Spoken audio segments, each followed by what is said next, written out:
આજે ફરી 4 વર્ષ બાદ ભાવનગરમાં 12 લોકોએ જીવ ગુમાવ્યો, પણ આ લઠ્ઠાકાંડ પાછળ જવાબદાર કોણ?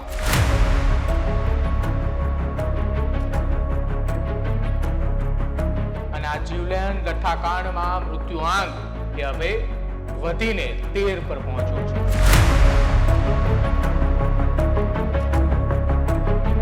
સવાલ હજુ એ જ કે લઠ્ઠાકાંડ પાછળ જવાબદાર કોણ? પોલીસની હપ્તાખોરી કે આ સિસ્ટમની અંદર આવેલો એ સડો? 4 વર્ષ પહેલા ઝેરી કેમિકલથી સર્જાયેલા લઠ્ઠાકાંડ કે જ્યાં બોટાદ અને અમદાવાદના ગ્રામ્ય વિસ્તારમાં 48 કલાકમાં 57 લોકોએ પોતાનો જીવ ગુમાવ્યો હતો. આજે ફરી 4 વર્ષ બાદ ભાવનગરમાં 12 લોકોએ જીવ ગુમાવ્યો, પણ આ લઠ્ઠાકાંડ પાછળ જવાબદાર કોણ? પોલીસની હપ્તાખોરી કે પછી સિસ્ટમમાં આવેલો એ સડો? ભાવનગર જિલ્લામાં ઝેરી અને નકલી દારૂકાંડની પરિસ્થિતિ વધુ ભયાનક અને ગંભીર બની છે.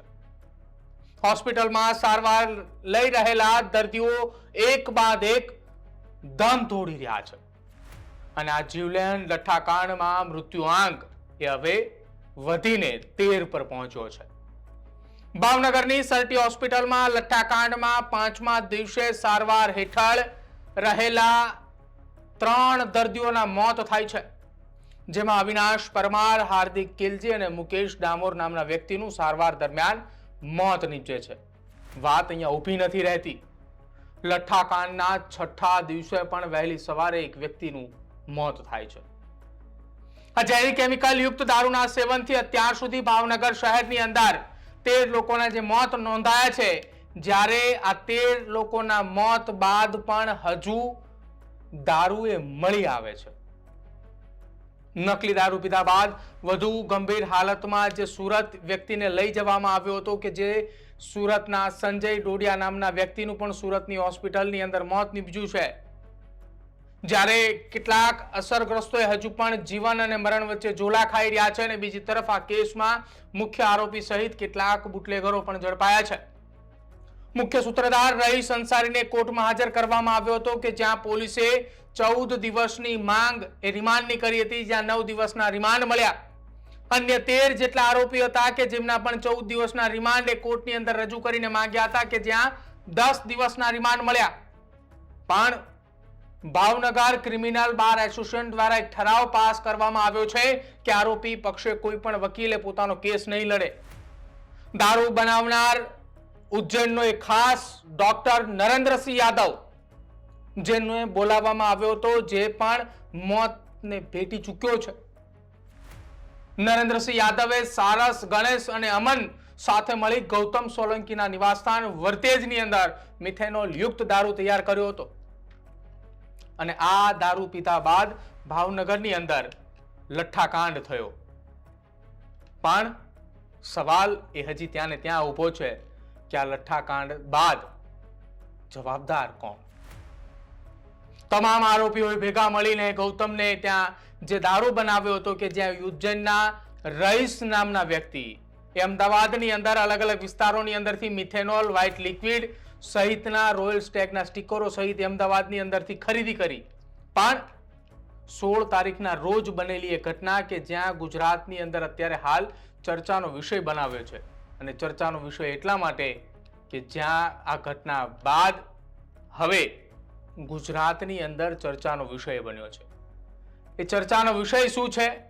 તો એ ચર્ચાનો વિષય એ છે કે જે જગ્યા ઉપર લઠ્ઠાકાંડની આ ઘટના બની હતી, એ લઠ્ઠાકાંડની ઘટના બાદ હવે ગૃહ વિભાગની અંદર પણ દોડધામ છે. સમગ્ર કેસની ઊંડાણપૂર્વક તપાસ કરી રહેલા સ્ટેટ મોનિટરિંગ સેલના વડા અને આઈજીપી ગગનદીપ ગંભીર એ તત્કાલ ભાવનગર પહોંચ્યા. તેમણે ઉચ્ચ પોલીસ અધિકારીઓ સાથે એક મહત્વપૂર્ણ બેઠક પણ યોજી, અને સાથે આ બેઠકની અંદર ભાવનગરના range IG Rajendra Ashari, state monitoring સેલના એસપી મયુર ચાવડા કે જેઓ ત્યાં તપાસ કરી રહ્યા છે, ભાવનગર જિલ્લા પોલીસ વડા નિતેશ પાંડે કે જે એક શંકાની શોય સમાન એ ક્યાંક દેખાયા હોવાની વાત પણ છે, સાથે જ એસએમસીના પીઆઈ સહિતના ઉચ્ચ તપાસનીશ અધિકારીઓ એ ત્યાં હાજર હતા. આ બેઠકની અંદર લઠ્ઠાકાંડના મૂળ સુધી પહોંચવા અને ભવિષ્યની કાર્યવાહી માટે રણનીતિ કરવામાં ચર્ચા કરવામાં આવી. તપાસ ટીમો દ્વારા પકડાયેલા તમામ મુખ્ય આરોપીઓની આકરી અને સઘન પૂછપરછ ચાલી રહી છે. ઝેરી મિથેનોલ યુક્ત કેમિકલ ક્યાંથી સપ્લાય થયું અને નકલી દારૂનું નેટવર્ક ક્યાં ક્યાં જિલ્લાની અંદર ફેલાયેલું છે તેની તપાસ શરૂ કરવામાં આવી અને કયા મોટા માથાઓની સંડોવણી છે તે દિશાની અંદર પણ પોલીસે તપાસ કરી. પણ અહીંયા એક મહત્વપૂર્ણ સૂત્રો તરફથી જે માહિતી મળી રહી છે એ માહિતીની અંદર હવે જેટલા પણ બુટલેગરો ઝડપાયા છે બુટલેગરો સીધા કયા પોલીસ કર્મચારીના સંપર્કમાં હતા અથવા અધિકારીના સંપર્કમાં હતા તેને લઈને પણ તપાસ શરૂ કરી છે. સીધા અથવા આડા સંબંધો અથવા તો લેવડ દેવડ ધરાવનાર એ અધિકારી એ કર્મચારી કોણ હતા તેને લઈને તપાસ ચલાવી છે. આઈજીપી ગગનદીપ ગંભીરે ભાવનગર પહોંચતા જ હવે ચર્ચા થઈ રહી છે કે કયા અધિકારીઓનો હવે વારો છે. કેમ કે જિલ્લા પોલીસ વડાએ 4 કોન્સ્ટેબલને સસ્પેન્ડ કર્યા છે. રેન્જ આઈજીએ એક વર્તેજના પીઆઈને સસ્પેન્ડ કર્યા છે અને રાજ્યના ડીજીપીએ જિલ્લાના એલસીબી પીઆઈને સસ્પેન્ડ કર્યા છે. પરંતુ સવાલ એ ત્યાંનો ત્યાં જ હજુ એ છે કે બારના ભોગ એ કોના કારણે લેવાયા, કોને કોને ગૌતમ સોલંકી પાસેથી હપ્તા લીધા હતા તેની પણ તપાસ ભાવનગર પોલીસ અને એસએમસી હવે ખુલ્લી પાડવી જોઈએ. કેમ કે આ હપ્તાખોરોએ જનતાના નહીં પણ રાષ્ટ્રના દુશ્મનો છે કે જેમના કારણે કોઈના પરિવારના કોઈએ પોતાનો બાપ ગુમાવ્યો છે, કોઈએ પોતાનો પતિ ગુમાવ્યો છે, તો કોઈએ પોતાના પરિવારમાંથી એકનો એક વાલશો દીકરો ગુમાવ્યો છે. સવાલ હજુ એ જ કે લઠ્ઠાકાંડ પાછળ જવાબદાર કોણ? પોલીસની હપ્તાખોરી કે આ સિસ્ટમની અંદર આવેલો એ સડો? 13 લોકોની જિંદગી એ જઈ ચૂકી છે પરંતુ હજુ આ કેસમાં તપાસ ચાલે છે. આ એ જ ભાવનગર શહેર છે કે જ્યાંથી બોટાદની અંદર ઘટના બનતા જ બોટાદના લઠ્ઠાકાંડની અંદર રોજિદ ગામમાં એક સાથે 48 કલાકમાં 12 લોકોના મોત નીપજ્યા હતા. એ ઘટના બની અને માત્ર 4 વર્ષ વીત્યા છે અને 4 વર્ષની અંદર ફરી એકવાર બોટાદના નજીકના એ પાડોશી જિલ્લા ભાવનગરની અંદર લઠ્ઠાકાંડ સર્જાયો. 48 કલાકમાં બોટાદમાં 57 લોકોએ પોતાના જીવ ગુમાવ્યા હતા.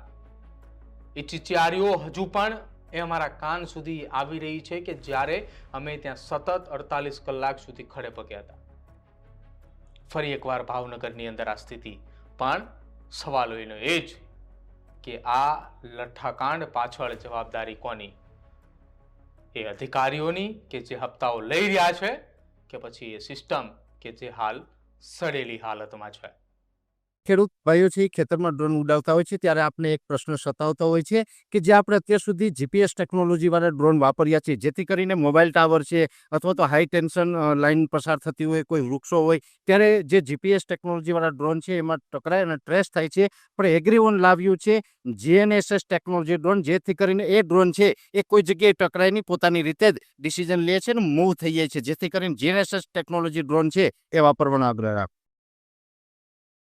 હજુ સુધી તમે અમારી ચેનલને સબસ્ક્રાઇબ નથી કરી તો અત્યારે જ ન્યૂઝરૂમ ગુજરાતને સબસ્ક્રાઇબ કરો, ફેસબુક અને ઇન્સ્ટાગ્રામ પર ફોલો કરો.